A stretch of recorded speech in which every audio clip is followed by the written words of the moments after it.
Okay, let's look at tensions in Croatia. Now, Croatia, as I stated, is going to declare independence from Yugoslavia the same day as Slovenia. But the background here is going to be a little bit different and something that's going to be crucial in order to understand. Franjo Tudjman is going to be elected president of Croatia in 1990, and his campaign was all about establishing an independent Croatia. So when he comes to power, it's kind of a sign that Croatia is moving away from the rest of Yugoslavia and that Croatia wants Croat independence. Again, this has been talked about a lot, but one thing that Franjo Tudjman is going to do is bring back the traditional Croatian flag, that checkerboard flag. Now, if you're a fan of football, you're going to see the Croatian national jerseys, the white and red checkerboard on the flag. Now, this is going to be seen really as a sign of pride for a lot of Croats. However, a number of individuals, particularly Serbs, see a lot of problems with this. And this is due to the tensions associated with that checkerboard flag. It was used by the fascists in Croatia during World War II when they persecuted and really perpetrated, I would almost make the argument of ethnic cleansing against Serbs in Croatia. So there's a lot of kind of tension associated with that flag right through there. So do understand the significance of this movement. But Tudjman, he is not a fascist by any means, but he wants to establish an independent Croatia. Croatia, problematic potentially due to the large Serbian minority located in the country. So you can see Croatia is going to be the one on the top left, Kate. It kind of looks like a boomerang. Everything that is red is going to be the areas with a Serbian minority.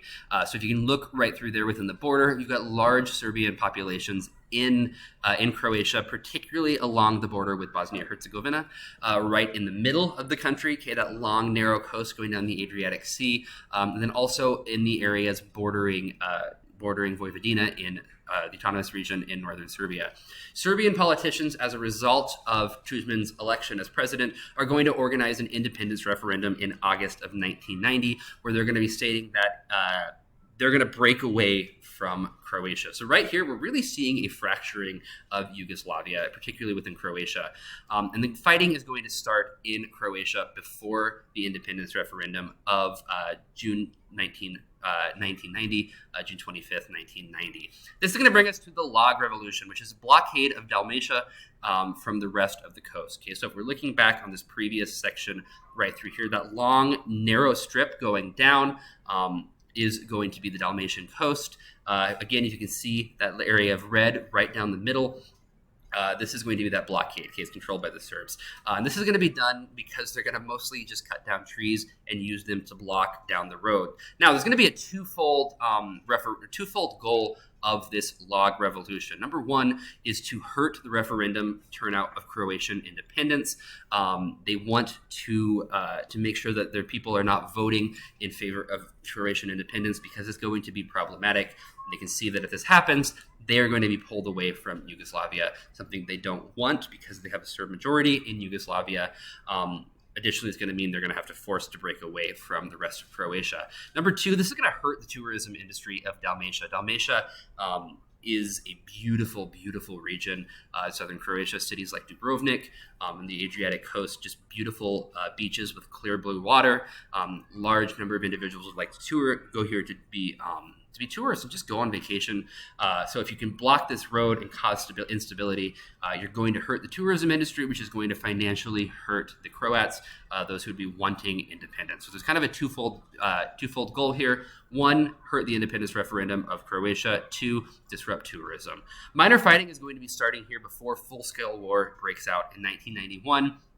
Again, Tudjman is going to come to power in 1990. He's going to declare independence from Croatia. After he declares independence, he's going to make a new constitution, Once that is ratified, Croatia will declare independence from the rest of Yugoslavia.